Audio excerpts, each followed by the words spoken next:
Halo semuanya, balik lagi bersama saya di Analisa Teknikal Saham Harian. Oh my goodness me ya, jadi untuk hari ini IHSG kita terkoreksi kembali ya. Ternyata kalau dari video saya kan saya bilang nih pergerakan IHSG kita membentuk pola seperti doji candle dan mendekati di sekitar level support. Antisipasinya rebound dari level supportnya ini, tetapi ternyata kita dikonfirmasi bahwa penurunannya ini dia penurunannya lebih dalam, sehingga Dragonfly Doji-nya pun nggak terkonfirmasi ya untuk menunjukkan reversal ya. Oke, kita langsung aja analisa dari pergerakan dari IHSG ya. Nah, jadi untuk hari ini Dragonfly Doji-nya ternyata gagal terkonfirmasi, soalnya candle selanjutnya tidak diiringi dengan penutupan harga yang di atas candle doji itu ya. Jadi menurut saya overall trend dari IHSG saat ini sangat downtrend sekali, sangat kuat sekali tekanan jualnya yang mendongkrak harganya turun terus ya. Jadi kalau untuk situasi saat ini, menurut saya kita mungkin wait and see. Soalnya ini kita lihat ya, pergerakan IHSG sudah mulai mendekati level support selanjutnya di sekitar 5.729 dan juga garis putih MA200-nya. Jadi kalau menurut saya mungkin kita wait and see secara pergerakan harga untuk ngelihat apakah dia mungkin turun lebih dalam, ngetes level supportnya, dan apakah dia bisa berhasil untuk rebound dari supportnya, atau justru dia mau turun lebih dalam ya untuk mengalami penurunan yang lebih dalam ya. Nah, itu pun kita harus wait, walaupun sebenarnya garis MA200 ini biasanya relatif cukup kuat.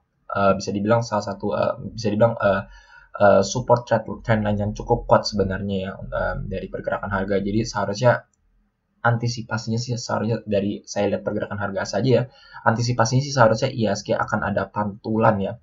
Jadi baiknya kita wait and see untuk saat ini, mungkin jangan entry dulu, kita lihat soalnya secara pergerakan harga nih maksudnya masih membuka ruang ya untuk IHSG mungkin terjun lebih dalam sampai ngetes level support di sekitar 5.700 atau sampai ke MA200-nya. Ini kan sesuai pergerakan harga yang MA200 makin naik, mungkin akan berhenti di sekitar pas di level support atau agak sedikit turun ya, mungkin di sekitar 5.700-an ya. Itu ya. Jadi itu target penurunan untuk IHSG secara pergerakan harganya. Dan kita lihat secara MACD-nya nih, kita lihat ya MACD-nya pun juga secara histogram belum ada tanda-tanda dia mau naik ya, histogram belum tidak ada perbaikan. Jadi kalau menurut saya momentumnya pun masih mengarah turun ya, turun ke bawah. Ini kalau kita lihat secara garisnya pun ini bahkan garisnya ini semakin melebar, semakin meluas. Ini menunjukkan penurunannya yang lebih dalam ya, akan mengalami penurunan yang lebih dalam ya. Nah, kita lihat dari RSI-nya pun juga sama, per day-nya dia turun lebih dalam ya. Jadi kalau emang secara per day, kalau menurut saya IHSG ini masih cenderung akan melemah ya. Nah, jadi untuk saat ini mungkin kita mau antisipasi kira-kira kapan ya IHSG berhenti atau rebound ya, naik technical rebound ya. Jadi ini biasa kita gunakan ini untuk skala trading. Jadi kita pakai time frame yang lebih kecil aja untuk melihat apakah ada tanda-tanda divergence atau tanda-tanda dia mau naik dari pergerakan IHSG. Soalnya kita ketahui sudah 3 hari berturut-turut IHSG kita terus mengalami tekanan jual. Akan ada satu poin atau satu hari di mana IHSG akan mengalami technical rebound ya. Jadi untuk kemarin sih ada technical rebound sih ya, tapi itu pas kan hanya sebentar, dan sekarang kita mengalami penurunan yang lebih dalam ya. Oke, jadi kita lihat aja langsung secara pergerakan dengan time frame per 4 jamnya. Ini kalau kita lihat secara per jamnya, yang per 4 jamnya ya, dari MACD-nya belum terlalu menunjukkan tanda-tanda dia mau ada perbaikan ya. Ini belum ada tanda perbaikan, walaupun kalau kalian lihat secara histogramnya ini sebenarnya sudah mulai mendatar ya. Awalnya ini kita lihat histogramnya dia turun per 4 jamnya dia turun cukup dalam, tetapi beberapa hari ini itu dia turunnya sudah mulai merucut ya. Jadi penurunannya sudah mulai menekuk untuk mengalami pelemahan dari penurunannya ya. Tapi ini menurut saya masih belum terlalu solid ya, soalnya biasanya tuh kalau ada tanda-tanda pelemahan tuh kalau misalkan dia secara histogramnya dia mulai perbaikan. Jadi kita lihat belum ada tanda-tanda perbaikan. Overall garisnya pun juga masih sangat lebar ya, divergence-nya dari MACD-nya nih.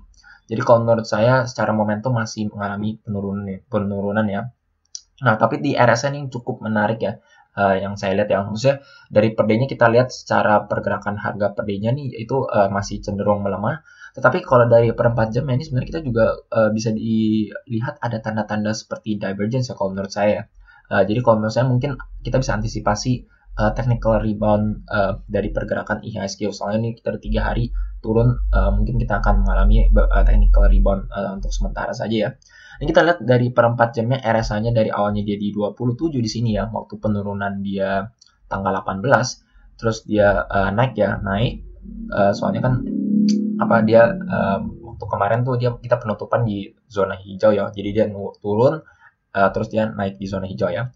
Dan jadi dia naik, dan hari ini kan kita ketahui langsung koreksi ya, pembukaan kita nggak ada hijaunya sama sekali, terus mengalami penurunan hingga koreksi sampai minus 1% lebih. Ini kita lihat secara RSI dia sebenarnya turunnya nggak sedrastis sebelumnya ya, padahal kita ketahui penurunan harganya hari ini cukup lumayan, minus 1% lebih. Tetapi ini RSI-nya di sini penutupan di 29,78 ya. Di sebelumnya nih di 27,4, di sini 29,78 ya. Justru ini ada kenaikan sedikit dari pergerakan RSI-nya walaupun pergerakan harganya dia justru mengalami pelemahan lebih lanjut ya. Jadi kalau secara 4 jamnya ini ada tanda-tanda seperti divergence ya waktu saya lihat ya, maksudnya di jam-jam terakhir sebelum IHSG kita tutup, ini saya lihat ada tanda-tanda divergence, dan kita zoom in aja langsung ke per jamnya. Nah, untuk per jamnya juga menurut saya cukup menarik ya. Kalau di per jam ini kita bisa lihat bahwa dari MACD dan juga RSI-nya pun ini dua-duanya menunjukkan seperti tanda-tanda divergence ya kalau menurut saya. Jadi kita lihat di sini penurunan harga di sini itu MACD-nya di minus 12, terus dia naik sebentar, terus dia turun lebih dalam lagi. Ini histogram dari MACD-nya justru di minus 3 doang ya, dari minus 12 ke minus 3. Jadi emang ada tanda-tanda pelemahan dari penurunannya. Dari MACD-nya ini ada tanda-tanda seperti bullish divergence. Dan gak hanya dari MACD, ini kita lihat dari RSI-nya pun juga sama ya. Di RSI-nya dia turun waktu kemarin tuh sampai minus 19,2. Pada penutupan hari ini RSI-nya di 25,19 ya. Jadi kalau menurut saya dari histogram dari MACD dan juga RSI ini ada tanda-tanda divergence ya dari dengan time frame per jam dan juga per 4 jamnya. Jadi kalau menurut saya untuk pergerakan IHSG ini untuk bagian teknikal ya, soalnya ini kan kita ketahui dengan time frame per jam dan 4 jam ini kan biasanya untuk skala day trading ya, atau swing trading. Itu mungkin kita bisa antisipasi IHSG kita akan mengalami technical rebound ya, soalnya ada tanda-tanda divergence, sehingga menurut saya, dan kita juga lihat ya bahwa pergerakan harganya pun ini sudah mulai mendekati level support dan juga MA200. Jadi kalau menurut saya mungkin akan ada tanda-tanda technical rebound dari pergerakan IHSG ya. Nah, tapi seperti saya ingatkan ya, ini dengan time frame yang 1 jam per 4 jam ini bukan menunjukkan bahwa IHSG akan berhenti turun ya untuk mengalami reversal untuk naik ya. Soalnya kita ketahui time frame yang dengan per jam dan juga per 4 jam ya kita sesuaikan untuk tipe trading kalian ya.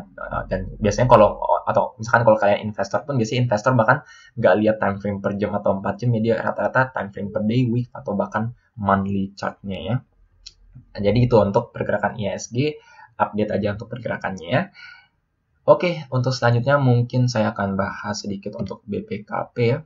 Nah, jadi untuk BPKP ini, bisa dibilang ya mirip lah sama bank-bank lain ya. Maksud saya nggak bilang maksudnya ini BPKP, wah ini mengalami turun lebih dalam. Dan kalau mungkin kalian juga lihat ya di kuartal satunya BPKP kan ini tidak mencetak laba positif ya. Tapi kalau menurut saya kita tidak, bukan karena dia fundamentalnya jelek ini turunnya. Maksud saya kita ambil contoh aja misalkan Mandiri atau BNI yang mencetak laba bersih pada kuartal 1 2021 pun juga mengalami koreksi ya, dan bahkan Mandiri pun sekarang sudah mencetak harga 5.700 ya, jadi sangat koreksinya sangat luar biasa ya. Pada hari ini Mandiri bahkan minus 3% lebih ya. Nah, jadi kita update aja untuk pergerakan BPKP ya. Sebentar, kita update ganti dulu ke Money Flow Index. Nah, jadi untuk BPKP ini pada perdagangan hari ini dia sebenarnya dia jebol level support kembali ya. Ini kalau ini sesuai gambaran saya jebol level support, dan hari ini ditutup di bawah level supportnya minus 3,85%. Dan kalau kita lihat secara pergerakan harganya pun ini juga di bawah MA5, sangat downtrend sekali pergerakannya.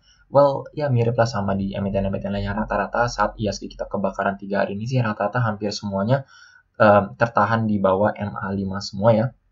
Nah, jadi untuk BPKP ini sebenarnya mirip ya, bisa dibilang mirip seperti IHSG dalam level harganya. Soalnya kita lihat pergerakan harganya sudah mulai mendekati di garis MA200, garis putih yang saya buat ini ya.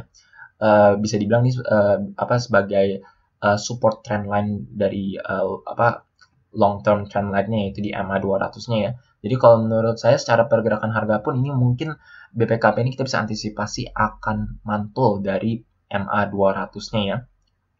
Nah, kita lihat secara MACD-nya pun kalau menurut saya momentumnya pun juga sama ya, mirip seperti IHSG, masih mengalami penurunan. Bahkan ini kalau kita lihat di sini ya, awalnya di -2, sekarang di -5 ya. Jadi secara histogramnya pun dia turun lebih dalam, belum ada tanda-tanda divergence dari pergerakan MACD BPKP ya. Nah, untuk money flow index ya ini yang cukup mirip seperti IHSG ya. Tapi IHSG ini saya pakai RSI soalnya di IHSG dia volumenya nggak tahu kenapa nggak keluar, sehingga kalau nggak bisa pakai money flow index ya. Nah, jadi untuk kalau BPKP ini dari per day-nya ini kita lihat bahwa sebenarnya dari money flow index-nya waktu IHSG BPKP ini mengalami penurunan lebih dalam, ini BPKP dia MACD-nya cukup tertahan ya. Ini kita lihat masih di level 27, sebelumnya dia bahkan sampai 7 ya. Jadi ini turunnya ini cukup tertahan. Ini kalian sendiri ya, turunnya nggak drastis ya. Biasanya kan kalau kita lihat pergerakan harga seperti ini kan antisipasinya kan money flow index-nya ya terjun dalam ya. Tetapi dengan pergerakan harga yang cukup drastis dari BPKP ini, money flow index-nya justru turunnya nggak terlalu drastis ya, sehingga menurut saya ini cukup menarik untuk saya lihat ya. Nah, kita zoom in aja langsung ke per 4 jamnya. Kalau untuk per 4 jamnya mungkin sama ya, maksudnya per 4 jamnya MACD-nya ini belum ada tanda-tanda divergence, dan ternyata kalau kita lihat dari per 4 jamnya sebenarnya ini terjun cukup dalam ya. Jadi kalau dari 4 jamnya ini belum ada tanda-tanda bullish divergence, dan bahkan justru dia turun lebih dalam daripada sebelumnya ya, di sininya ya. Jadi kalau menurut saya belum ada tanda-tanda bullish divergence.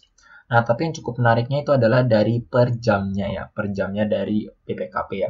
Nah, jadi untuk per jamnya ini saat BPKP ini dia turun, terus dia naik sebentar, terus dia turun lagi. Ini sebenarnya kita lihat bahwa money flow index-nya dia sudah mulai nanjak ya. Jadi maksud saya apa? Itu adalah money flow index-nya dia baru udah naik di sini, baru turun di sini, dia tertahan, terus dia naik lebih tinggi lagi ya. Jadi ini seperti ada kayak nanjak ya, money flow index-nya dia udah mulai nanjak dari level oversold. Dan gak hanya dari money flow index, ini kita lihat secara MACD-nya pun juga sudah naik ya. Ini sudah mulai naik, ada tanda-tanda dia mau naik. Ini udah ada tanda-tanda dia mau golden cross walaupun belum terjadi ya. Nah, jadi kalau karena kita lihat di sini money flow index per 4 jamnya sudah di level oversold, terus di per jamnya ini ada tanda-tanda dia mau naik ya. Jadi kalau misalnya ini BPKP cukup menarik untuk kita entry ya. Mungkin antisipasinya itu adalah BPKP ini akan mantul, soalnya kita lihat dari pergerakan harganya pun juga sudah mendekati MA200. Jadi kalau menurut saya sih kayaknya BPKP ini akan mantul di garis MA200 ya, sesuai dari technical per jam dan juga per 4 jamnya. Dia akan mantul mungkin, terus dia mungkin mantulnya ini sebagai technical rebound saja. Jadi kalau menurut saya sih target kalau kalian misalkan beli terus ternyata dia benar-benar mantul, mungkin kalian bisa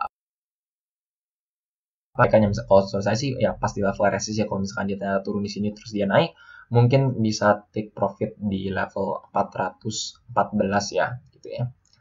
Oke, jadi itu untuk BPKP ya, untuk analisanya ada potensi ya, let's see aja untuk kedepannya gimana. Nah, untuk selanjutnya saya akan bahas BPTN-nya. Jadi ada yang sempat nanya juga untuk BPTN. Jadi ini adalah saham salah satu saham BUMN bank kita ya. Dan ini sebenarnya BPTN ini sebenarnya lumayan sih ya, bank yang lumayan, walaupun kalau kita lihat di 2019-nya sebenarnya ini laporan keuangannya kurang terlalu baik ya. Dia soalnya pada kuartal 3 dan kuartal 4-nya dia sempat minus ya. Kita lihat aja langsung dari pergerakan BPTN-nya ya. Nah, jadi untuk BPTN ini pergerakannya ini kita lihat bahwa saat di MA200 ya, ini mungkin ini sebagai contoh yang maksud saya.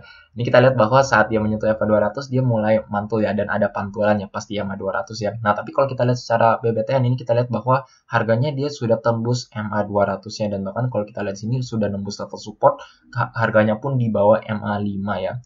Nah, jadi kalau menurut saya emang pergerakannya cukup downtrend, dan nggak hanya BBTN yang perlu saya ingatkan ya. Kita lihat saham-saham lain pun sebagai BBRI, Mandiri pun juga memiliki nasib yang sama ya. Jadi kalau menurut saya bukan karena sahamnya jelek, tetapi emang karena kondisi IHSG kita yang lagi nggak kondusif ya.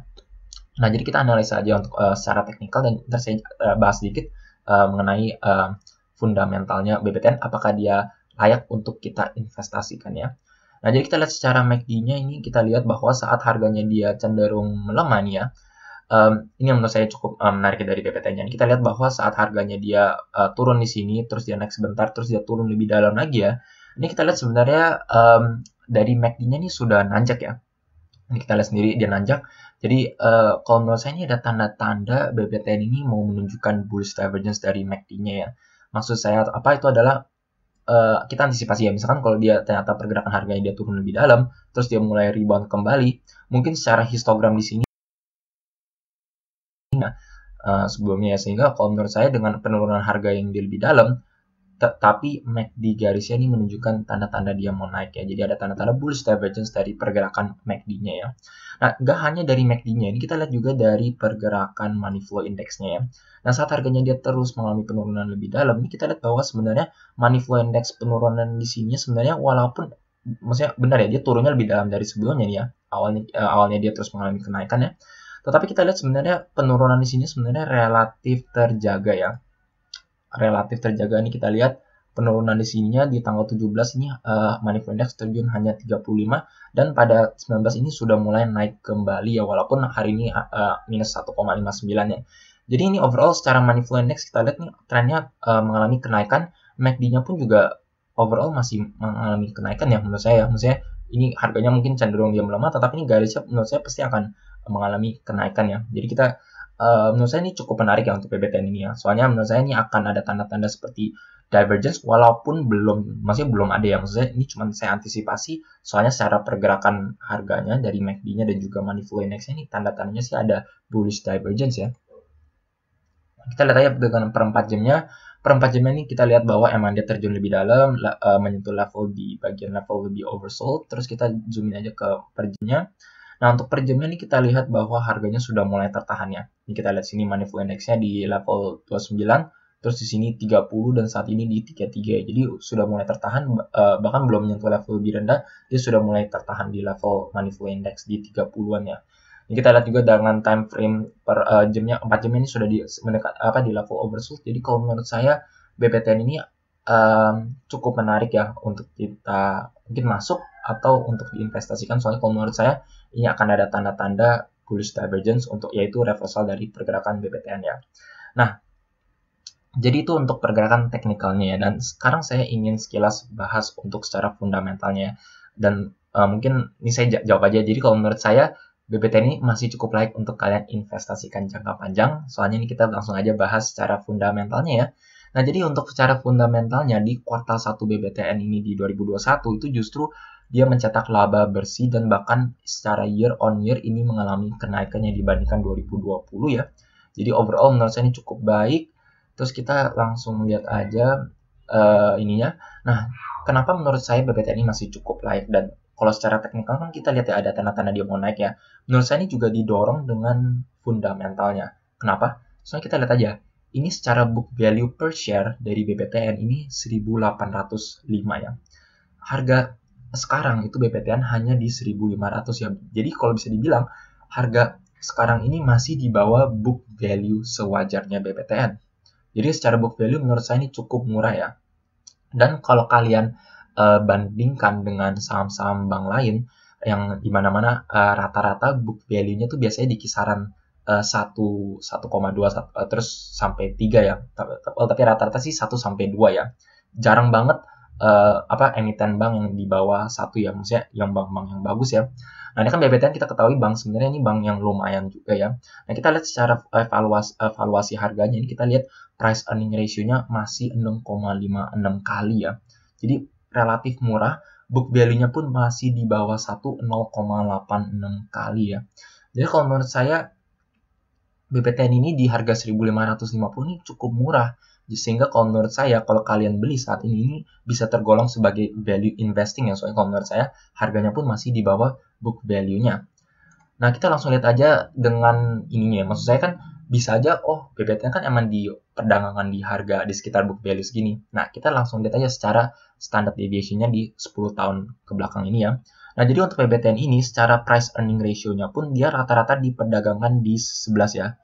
Maaf, ini mungkin kurang terlalu jelas ya. Jadi ini saya sebutkan aja. Jadi price earning ratio sepanjang 10 tahun ini mean standard deviation-nya tuh price earning ratio-nya tuh di 11,53 ya. Nah, saat ini price earning ratio BPTN ini di 9,27. Jadi overall masih di bawah. Dan kita lihat secara book value-nya pun kita lihat standar mean dia di perdagangan selama 10 tahun itu price book value-nya tuh di 1,22.